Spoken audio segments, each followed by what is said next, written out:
When you hear the name Salvador Dali, you undoubtedly think of melting watches, his crazy moustache, theatrics, and wild and wonderful imagery. Dali is one of the most controversial, puzzling, and wildly successful artists of the 20th century. No responsible discussion of modern art and culture can ignore the name Salvador Dali. He is one of the top 5 artists of the last 100 years, joining the ranks of Picasso, Miro, Chagall, and Erte. They all had one thing in common. They were innovators. They did things that no one else had done before. The key to understanding Dali's art is first to enjoy him. Most of the time, he's playing visual pranks with optical illusions. He communicated his ideas through his own symbolic language, which I will tell you more about shortly, so that if you're lucky enough to own a Dali, you can entertain your family and friends for years to come with stories about him. Some consider Dali to be the most intelligent man of the 20th century. He told his parents at the age of 7 that he wanted to be the world's greatest painter. He had a natural talent of attracting famous people. He was friends with Einstein, and his best friend was writer Federico Lorca.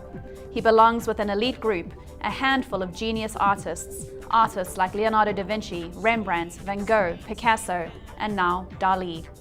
He attended the Royal Academy in Madrid for his training and was expelled twice and never took the final exam. He told his teachers that they should be taking exams from him because he can paint circles around them any day of the week and twice on Sunday. I like to call Dali the Muhammad Ali of the art world. He had no problem telling anyone who would listen that he was the greatest. Dali met Miro, who took him to Paris and introduced him to Picasso, and they interacted quite a bit. Dali asked Picasso how to become well-known in Paris. Picasso responded by telling Dali that he needed an exhibition at one of the major galleries. So, Salvador Dali thinks to himself this shouldn't be too difficult. He walks into the most famous gallery in Paris with a selection of his works, announces who he is, and demands a one-man exhibition as an unknown artist.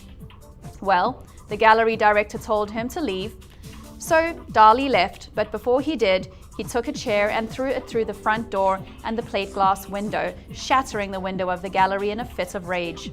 As a result, the whole art world in Paris was abuzz with who this crazy artist was and who had a nerve to do such a thing. How many of you have seen photographs of Dali? Well, that look was intentional.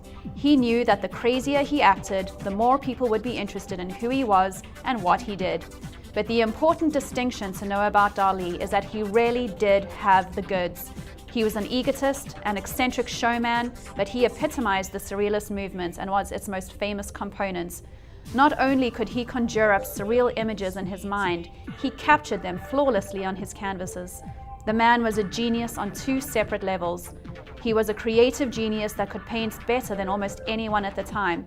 His ability to create realism was extraordinary. But what really separated him was his imagination. Most artists at the time painted what they saw. Monet, for example, painted water lilies. Degas painted ballerinas. Dali painted everything from his imagination, and it was vivid. He painted everything from the inferno of hell to images of such beauty that people practically wept when they saw them. That is an amazing talent. Both Dali and Miro were fascinated with the Freudian concepts of the human subconscious. Dali created a dream world in which commonplace objects are deformed in a bizarre and irrational way, the most well-known of these being the persistence of memory from 1931. He had an interest in futurism, cubism, and impressionism, and an overwhelming interest in dreams and hallucination. Most of his well-known works were created between 1929 and 1937.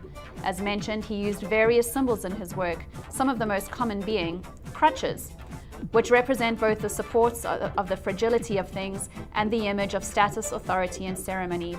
Dali described how he once found a crutch in the attic at the age of 7. He donned a cap and used the crutch as a cane and paraded around school this way. He also uses the symbol of a self-portrait, which represents himself and the fact that he was actually incredibly shy and used his clothes and antics to get attention. Among the most famous of his symbols is the melting clock, which represented the idea of melting time, inspired by a particularly soft camembert cheese that he ate. It made him fixated on the idea of hyper-soft things and fleeting time. He also had a fear of grasshoppers. Often you will see a grasshopper in his imagery, which is an ominous symbol. He used meticulous detail, often placed in bleak landscapes reminiscent of his Catalan homeland in Spain. Dali also illustrated classics like Alice in Wonderland and Romeo and Juliet, and was commissioned to design for ballets, film, Harper's Bazaar, and Vogue. His extravagance and easily identifiable style made him one of the most spectacular exponents of the Surrealist movement. Today, his works can be found in the most prestigious public and private collections in the world, and he is the only artist in history that had a museum dedicated to him while he was still alive. Today, he has a museum in Spain and one in St. Petersburg, Florida. I'll leave you with two of my favorite quotes from Dali, which give us great insight into the man. He said, "When I paint, the sea roars, the others splash about in the bath." And, "At the age of 6, I wanted to be a cook. At 7, I wanted to be Napoleon, and my ambition has been growing steadily ever since."